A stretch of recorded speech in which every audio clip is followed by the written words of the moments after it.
News ఆంధ్రాకి స్వాగతం. అయోధ్య రామమందిర విశేషాలు. ఆలయ నిర్మాణం 3 అంతస్తులుగా ఉంటుంది. ఆలయ ప్రవేశం తూర్పు వైపు నుండి మరియు దక్షిణం వైపు నుండి నిష్క్రమణ. ప్రధాన ఆలయానికి చేరుకోవడానికి సందర్శకులు తూర్పు వైపు నుండి 32 మెట్లు ఎక్కాలి. ఆలయ సముదాయం సాంప్రదాయ నాగర శైలిలో నిర్మించబడింది. 250 అడుగుల వెడల్పు, 161 అడుగుల ఎత్తు. ఆలయంలో ప్రతి అంతస్తు 20 అడుగుల ఎత్తులో ఉంటుంది మరియు మొత్తం 392 స్తంభాలు, 44 ద్వారాలు ఉంటాయి. సాధారణంగా ఉత్తరాన ఉన్న దేవాలయాలకు గర్భగుడి చుట్టూ బయట భాగం ఉండదు, కానీ రామాలయం 14 అడుగుల వెడల్పు మరియు 732 మీటర్ల విస్తీర్ణంలో గర్భగుడి బయట భాగం కలిగి ఉంటుంది. గర్భగుడి చుట్టూ 4 మూలల సూర్యదేవుడు, మా భగవతి, గణేశుడు మరియు శివునికి అంకితం చేయబడతాయి.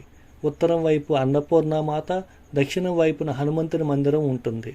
మహర్షి వాల్మీకి, మహర్షి వశిష్ఠ, మహర్షి విశ్వామిత్ర, మహర్షి అగస్త్య, నిషాద్ రాజ్, మాతా శబరి మరియు దేవి అహల్య ప్రతి ఒక్కరికి అంకితం చేయబడిన మందిరాలుంటాయి.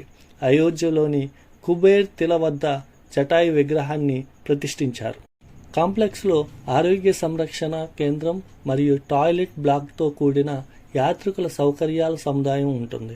దర్శనానికి వెళ్లే ముందు 25,000 మంది తమ బూట్లు, వాచీలు, మొబైల్ ఫోన్లను డిపాజిట్ చేసే అవకాశం కల్పించారు. వేసవిలో సందర్శకులు ఫెసిలిటీ సెంటర్ నుండి ఆలయానికి చెప్పులు లేకుండా నడవాల్సిన అవసరం లేకుండా ప్రత్యేక ఏర్పాట్లు చేయబడతాయి. ఆలయ సముదాయం 70 ఎకరాల్లో దాదాపు 70% పచ్చని ప్రాంతాలుగా ఉంటుంది. 100 ఏళ్లకు పైగా పురాతనమైన చెట్లు ఉన్నాయి.